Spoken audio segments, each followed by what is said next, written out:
Have you ever needed to find your Wi-Fi password, but don't want to mess around with the command prompt? Well, you're in the right place.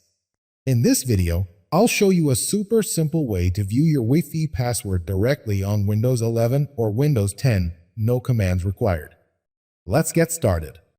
First, you need to open the Network and Sharing Center. Click on the search icon in your taskbar, type Control Panel, and select it from the results. Once the Control Panel opens, click on Network and Internet option. Now, click on Network and Sharing Center.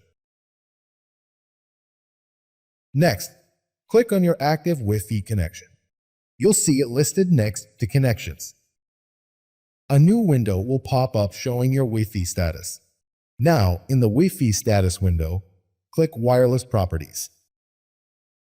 This will open another window with two tabs, Connection and Security. Go to the Security tab. Under the Network Security Key field, you'll see dots instead of your password.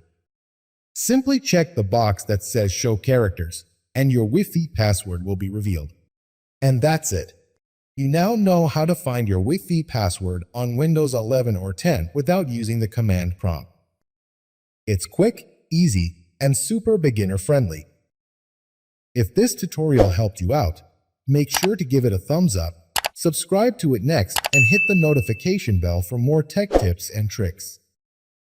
Thanks for watching, and I'll see you in the next video.